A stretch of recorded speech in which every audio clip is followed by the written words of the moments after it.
चला तर मग आपण अध्यायाला सुरुवात करू. श्री अध्याय 6. श्री गणेशाय नमः. धरोणी शिशूचा हात अक्षरे पंडित लिहित, तैसे हे स्वामी चरित सारामृत. स्वामी समर्थ वदविता, मी केवळ मतिमंद, देवी वर्णो चरित्र अगाध.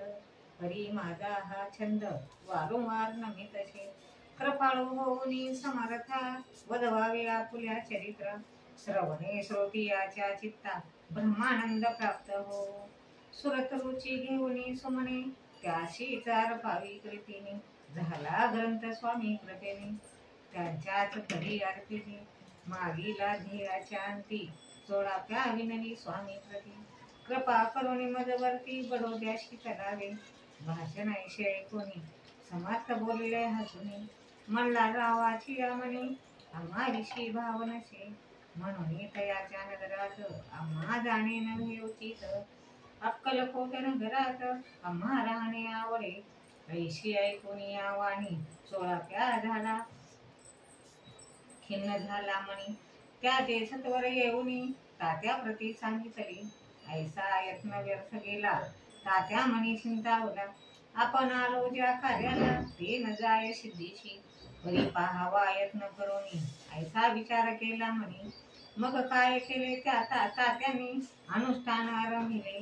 ऐसे नाना उपाय केले, परी ते सर्व व्यर्थ गेले. कार्य सिद्धीस न गेले, खिन्न झाले मुख त्यांचे. भक्ती नाही अंतरी, दांभिक साधना ते करी. तया ते स्वामी नरहरी, प्रसन्न कैशी होतील. तयाने माजविली ढोंगे, आणि केली नाना सोंगे. भक्त विन हटोगे, स्वामी कृपान होय. मग तात्याने काय केले, सप्ताहाशी ब्राह्मण बैसविले. गुरुचरित्र आरंभिले, व्हावयाशी स्वामी कृपा. परितयाच्या वाड्यात, कधी न गेले समर्थ. तात्या झाला व्यग्रचित्त, काही उपाय सुचेना. मल्हारराव नृपाने पाठविले ज्या कार्याने, ते आपल्या हातून होणे अशक्य ऐसे वाटते. आता जाऊनी बडोद्याशी, काय सांगावे राजयाशी. आणि सकळ जनाशी, तोंड कैसे दाखवावे. ऐशा उपाय करून न होती स्वामी प्रसन्न. आता एक युक्ती योजना, न्यावे पळवून येतेशी.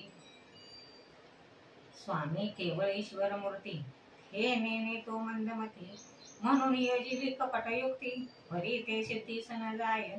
असो कोणी एके दिवशी, साधूनी योग्य समयाशी. मेनात घालून स्वामींशी, तात्या साहेब निघाले. कडप गावचा मार्ग धरिला, अर्धमार्गी मेना आला. अंतर साक्षी समर्थाला, गोष्ट विदित झाली. मेनातनी उतरले, मागून अक्कलकोटे आले. ऐसे बहुत वेळा घडले, हाही उपाय खुंटला. मग पुढे राजवाड्यात जाऊन या राहिले समर्थ. तेव्हा उपाय खुंटत टेकिले हात तात्यांनी. या प्रकारे प्रयत्न केले, परीत तुके व्यर्थ गेले. व्यर्थ दिवस गमाविले, द्रव्य खर्चिले व्यर्थची. मग अपयाशाने घेऊन बडोद्याशी आडे परतोनी. समर्थ कृपा भक्ती वाचोनी, अन्य उपाय न होय. परी मल्हारराव नृपती, प्रयत्न तारंभित पुढती. सर्वत्राशी विचारिती, कोण जातो स्वामीकडे.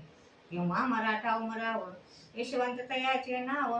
नृप कार्याचे धरुणी हाव, आपण पुढे झाला. स्वामी कारणे वस्त्रे भूषणे, धन आणि अमोल रत्ने. देऊनी त्या जवळ नृपाने, आज्ञा दिली जावया. तो येऊन अक्कलकोटी, घेतली समर्थाची भेटी. वस्त्रे अलंकार सुवर्ण ताटी, स्वामी पुढे ठेवीत. ती पाहुनी समर्थाला, तेव्हा अनिवार्य क्रोध आला. यशवंता पाहुनी डोळा, काय तेव्हा बोलले. अरे बेरी आणूनी, सत्वर ठोकायाचे चरणी. ऐशे त्रिवार मोठानी, समर्थ क्रोधे बोलले. क्रोध मुद्रा पाहुनी, यशवंतराव भ्याला म्हणी. पळाले तोंडचे पाणी, लटलट कापू लागला. मग थोड्याच दिवशी आज्ञा आली यशवंताशी. सत्वर यावे बडोद्याशी, तेथील कार्याशी सोडून. साहेबा विषप्रयोग केला, मल्हाररावावरी आळ आला. या कृत्या माझी यशवंताला, गुन्हेगार लेखिले. हाती पायी बेडी पडली, स्वामी वचनाची प्रचिती आली.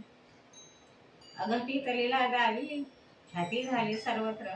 समर्थाची अव कृपा जयावरी, त्यांच्या कष्ट होती शरीरी, कृपा होय जयावरी, तया सर्वानंद प्राप्त होय.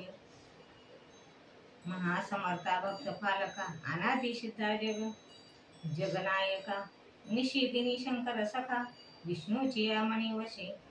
इति श्री स्वामी चरित्र सारामृत, नाना प्राकृत कथा समंत, सदा भक्त परिस्वत, षष्ठोध्याय गोडहा. इति स्वामी चरित्र सारामृते षष्ठोध्याय समाप्त. शुभ भवन्तु. हा आजचा अध्याय इथे संपलेला आहे. व्हिडिओ आवडले असल्यास लाईक करा, शेअर करा आणि कमेंट करायला विसरू नका. श्री स्वामी समर्थ.